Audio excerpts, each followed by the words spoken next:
Perkenalkan, kami mahasiswa Prodi Manajemen dari Universitas Pamulang. Kami dari kelompok 17. Perkenalkan, nama saya Robi Anggara dan rekan Saya Nuryati. Kami di sini ingin mempresentasikan tugas kelompok teori ekonomi makro dengan judul Perkembangan Ekonomi Global.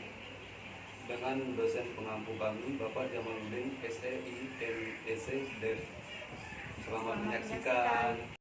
Yang pertama, di sini saya akan menjelaskan tentang pengertian perkembangan ekonomi global. Adapun pengertian perkembangan ekonomi sendiri adalah proses perkembangan berupa kenaikan dalam jangka panjang dari satu negara atau perusahaan untuk menyediakan banyak barang yang mendukung perkembangan ekonomi yang disesuaikan dengan tingkat kebutuhan. Adanya perkembangan ekonomi ini tidak jauh dari pembangunan ekonomi. Pembangunan ekonomi itu merupakan suatu proses kenaikan suatu pendapatan total dan pendapatan per kapita dengan memperhitungkan adanya pertambahan penduduk yang disertai dengan adanya perubahan fundamental di dalam struktur ekonomi suatu negara dan pemerataan pendapatan bagi penduduk di suatu negara tersebut.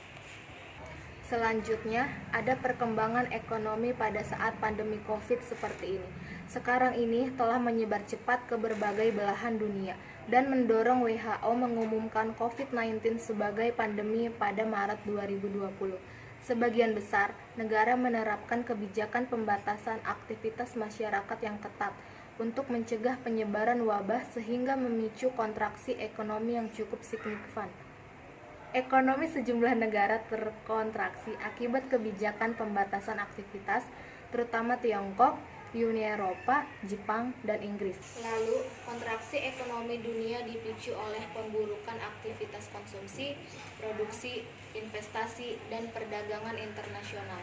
Aktivitas konsumsi turun tajam seiring kebijakan pembatasan aktivitas masyarakat di ruang publik, sementara aktivitas produksi dan investasi terhambat karena perusahaan menghentikan produksi dan gangguan rantai pasokan global.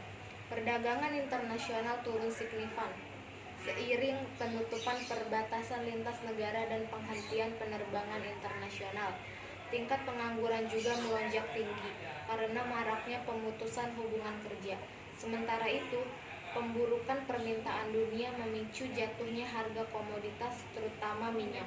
Pemerintah dan otoritas global telah menempuh respon kebijakan yang cepat, inovatif, dan dalam skala besar untuk mencegah pelemahan ekonomi lebih dalam akibat COVID-19. Pemerintah meningkatkan stimulus fiskal untuk menahan dampak pelemahan ekonomi terhadap rumah tangga dan perusahaan. Sementara itu, bank sentral di dunia menerapkan kebijakan konvensional dan non-konvensional untuk menjaga stabilitas sistem keuangan. Sejumlah bank sentral negara maju menurunkan suku bunga kebijakan secara masif dan meningkatkan kebijakan pembelian aset dalam skala besar. Sementara beberapa bank sentral lain mulai mengimplementasikan kebijakan kuantitatif easing untuk menjaga kecukupan likuiditas.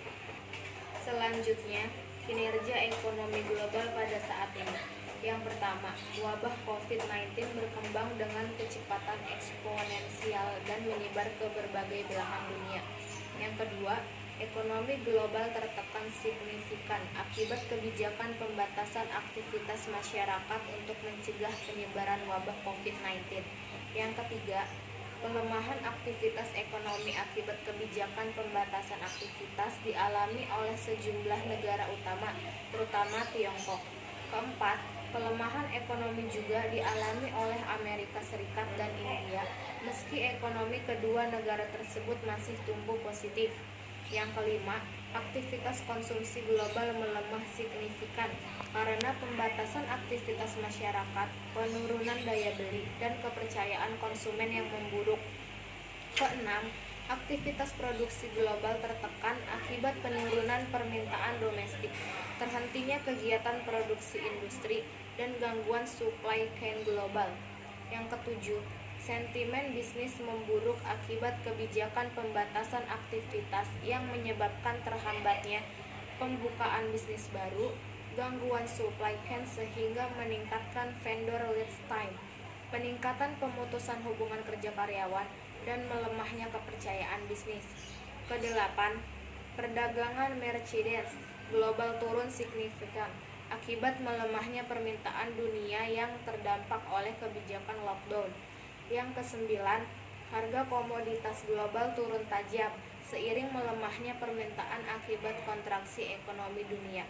Dan yang terakhir, tekanan inflasi global menurun seiring melemahnya permintaan dan jatuhnya harga minyak dunia.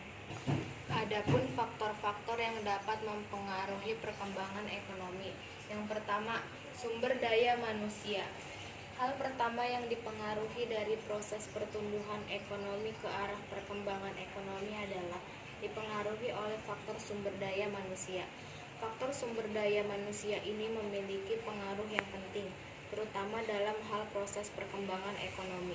Di dalam proses perkembangan ekonomi ini, entah cepat atau lambat bergantung dari sumber daya manusia yang menjadi subjek dalam pembangunan dan kompetensi yang dimiliki memadai untuk proses perkembangan ekonomi sendiri. Yang kedua yaitu sumber daya alam. Selain SDM, SDA atau sumber daya alam juga menjadi faktor yang penting dalam mempengaruhi pertumbuhan ekonomi. Dikarenakan sebagian besar dari negara berkembang menjadikan perkembangan ekonomi negaranya bergantung dari SDA yang dimiliki. Dan yang terakhir, iptek. Iptek atau ilmu pengetahuan dan teknologi juga menjadi salah satu faktor penting dalam perkembangan teknologi. Dengan melihat perkembangan teknologi yang canggih, maka dalam mendapatkan proses perkembangannya juga lebih cepat. Tentunya hal ini akan mendukung perkembangan ekonomi. Ada juga faktor yang dapat menghambat yang perlu kita ketahui agar perkembangan ekonomi tidak terhambat. Faktor-faktor tersebut yakni ialah 1. KKN. Adanya kuliah kerja nyata akan dapat mempersulit sebuah negara dalam mengalami pertumbuhan atau perkembangan di sektor perekonomian, sehingga akan menyebabkan terjadinya kekacauan yang tidak terkendali dalam perkembangan ekonomi. Yang kedua, adanya kenaikan harga BBM.